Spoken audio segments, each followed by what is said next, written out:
आज जब भी ईरान का नाम लिया जाता है तो ज्यादातर लोगों के दिमाग में क्या आता है? परमाणु बम, अमेरिका से दुश्मनी, पाबंदियां और युद्ध की खबरें।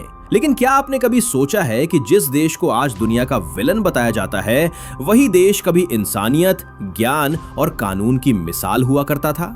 अगर ईरान सच में इतना ही खतरनाक है तो फिर हर बड़ी ताकत उसी से डरती क्यों है? इस वीडियो के अंत तक आप सिर्फ ईरान को नहीं बल्कि पूरी दुनिया की राजनीति को अलग नजर से देखने लगेंगे।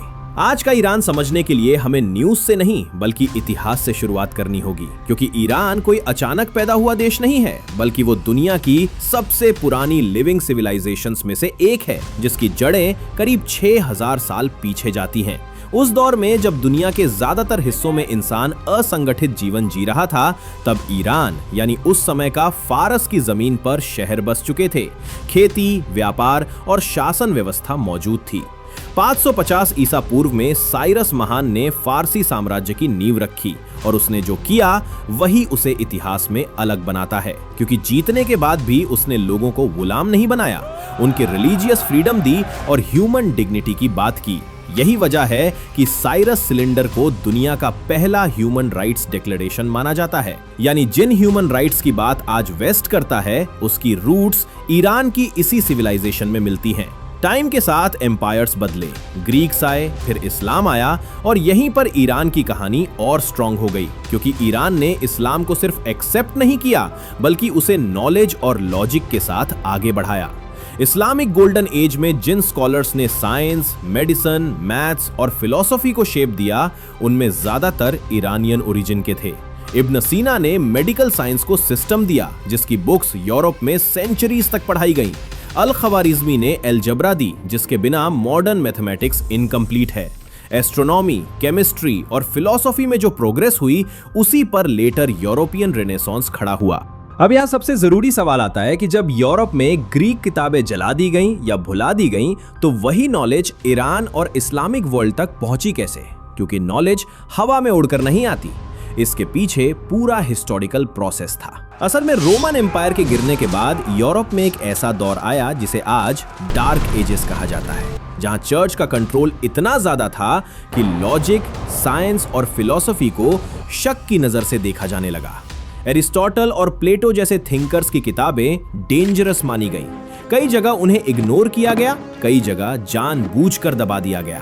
लेकिन इसका मतलब ये नहीं कि सारी ग्रीक नॉलेज पूरी दुनिया से गायब हो गई, क्योंकि ईस्टर्न रोमन एम्पायर यानी बिजेंटीन एम्पायर में ग्रीक लैंग्वेज और मैन्यूस्क्रिप्ट्स अभी भी जिंदा थे। वहीं दूसरी तरफ पर्शिया यानी ईरान का इलाका हमेशा से ईस्ट और वेस्ट के बीच कल्चरल ब्रिज रहा है, जहां ट्रेडर्स, स्कॉलर्स और ट्रैवलर्स आते जाते रहते थे। जब 7वीं से 8वीं सेंचुरी में इस्लाम फैला और अब्बासिद कैलिफेट पावर में आया, तब बगदाद को जानबूझकर नॉलेज कैपिटल बनाया गया और यहीं पर हाउस ऑफ विजडम जैसी इंस्टीट्यूशंस बनी, जहां रूलर्स ने स्कॉलर्स को पैसे, प्रोटेक्शन और रिसोर्सेज दिए ताकि वो दुनिया भर से पुरानी किताबें इकट्ठा करें।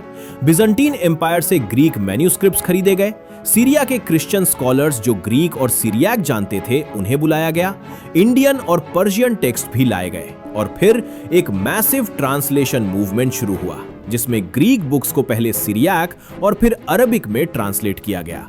यहाँ ईरान की रोल इसलिए क्रिटिकल थी क्योंकि ज्यादातर ट्रांसलेटर्स, थिंकर्स और एडमिनिस्ट्रेटर्स पर्शियन बैकग्राउंड के थे और उन्होंने ट्रांसलेशन को सिर्फ शब्दों तक सीमित नहीं रखा, बल्कि उस नॉलेज को समझा, डिबेट किया और आगे डेवलप किया। यही वजह है कि एरिस्टोटल, हिपोक्रेटिस और गेलन की किताबें सिर्फ कॉपी नहीं हुई, बल्कि मेडिकल साइंस, मैथमेटिक्स और फिलॉसफी में नए एडिशंस हुए। बाद में यही अरबिक और पर्शियन नॉलेज स्पेन के अल अंदालुस और इटली के रास्ते यूरोप पहुंची, जहां लैटिन में ट्रांसलेट हुई और तब जाकर यूरोप ने वही किताबें दोबारा डिस्कवर की जिन्हें वो सदियों पहले खो चुका था, और इसी प्रोसेस से रेनेसांस शुरू हुआ। मतलब साफ है कि ग्रीक नॉलेज यूरोप से ईरान तक किसी एक घटना में नहीं पहुंची, बल्कि सेंचुरीज लंबे प्रिजर्वेशन, ट्रांसलेशन और इंटेलेक्चुअल एफर्ट के जरिए पहुंची। और अगर इस्लामिक वर्ल्ड, खासकर ईरान, उस समय इस नॉलेज को संभाल कर आगे ना बढ़ाता तो आज जिस मॉडर्न साइंस और फिलॉसफी पर दुनिया खड़ी है उसका बड़ा हिस्सा शायद कभी एग्जिस्ट ही ना करता। और फिर आया 20वीं सदी का वो दौर जब दुनिया मॉडर्नाइजेशन की तरफ भाग रही थी। जब 1908 में जैसे ही ईरान में ऑयल डिस्कवर हुआ, उसी पल से उसकी किस्मत और मुसीबत दोनों बदल गईं। ऑयल उस दौर में वर्ल्ड पावर का सबसे बड़ा सोर्स बन रहा था और ब्रिटिश कंपनीज ने एंग्लो पर्शियन ऑयल कंपनी के जरिए उस पर ऑलमोस्ट पूरा कंट्रोल जमा लिया। ईरान की जमीन से निकलने वाला तेल फॉरेन कंपनियां निकालती रहीं और दशकों तक लोकल जनता को उसका रियल बेनिफिट नहीं मिला। इसी दौरान ईरान पॉलिटिकली कमजोर लेकिन स्ट्रेटेजिकली बेहद इंपॉर्टेंट बना रहा, ब्रिटेन और रशिया के बीच एक बफर स्टेट की तरह।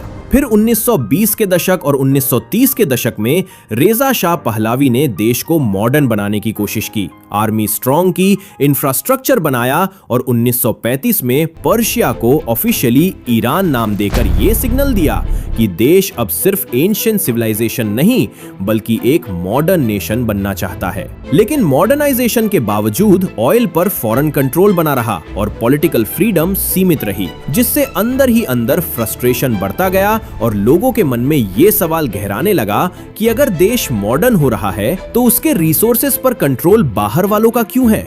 यही फ्रस्ट्रेशन आखिरकार 1951 में खुलकर सामने आई जब प्राइम मिनिस्टर मोहम्मद मोसादेक ने साफ कह दिया कि ईरान का ऑयल ईरान का होगा, यानी ऑयल इंडस्ट्री को नेशनलाइज कर दिया गया। और यही डिसीजन ब्रिटेन और अमेरिका को सबसे ज्यादा हर्ट कर गया। रिजल्ट ये हुआ कि 1953 में CIA और ब्रिटिश इंटेलिजेंस ने मिलकर ईरान की डेमोक्रेटिकली इलेक्टेड गवर्नमेंट गिरा दी और शाह को पावर में बैठा दिया, जो वेस्ट के इंटरेस्ट के हिसाब से चलता था।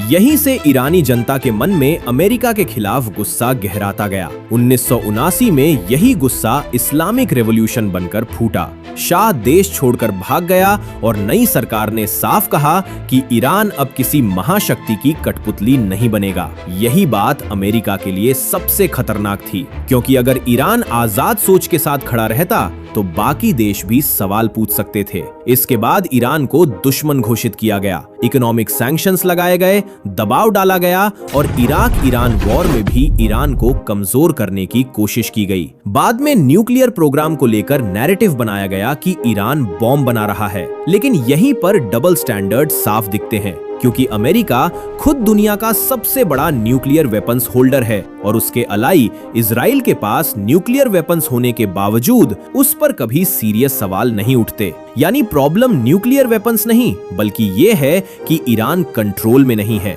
सैंक्शंस का सबसे बड़ा असर गवर्नमेंट से ज्यादा कॉमन पीपल पर पड़ा। मेडिसिन्स एक्सपेंसिव हुई, बिजनेस प्रभावित हुआ, लेकिन इसके बावजूद ईरान बेंड नहीं हुआ, क्योंकि उसकी थिंकिंग कुछ डेकेड्स की नहीं बल्कि हजारों साल पुरानी है। आज का ईरान परफेक्ट नहीं है, वहां रिस्ट्रिक्शंस हैं और प्रोटेस्ट्स दबाए जाते हैं, लेकिन जब हम इराक, अफगानिस्तान और लीबिया को देखते हैं, जहां अमेरिकन इंटरवेंशंस के बाद कंट्रीज कंप्लीटली अनस्टेबल हो गईं, मिलियंस लोग मरे और आज भी केओस है, तो सवाल उठता है कि असली थ्रेट कौन है, ईरान या वो सिस्टम जो हर इंडिपेंडेंट वॉइस को क्रश करना चाहता है। और शायद यही वजह है कि ईरान आज सिर्फ एक कंट्री नहीं बल्कि एक आइडिया बन चुका है, एक ऐसा आइडिया जो कहता है कि सिविलाइजेशंस गन्स से नहीं बल्कि हिस्ट्री, आइडेंटिटी और सेल्फ रिस्पेक्ट से जिंदा रहती हैं। और यही चीज वर्ल्ड की सबसे बड़ी पावर्स को सबसे ज्यादा अनकंफर्टेबल करती है।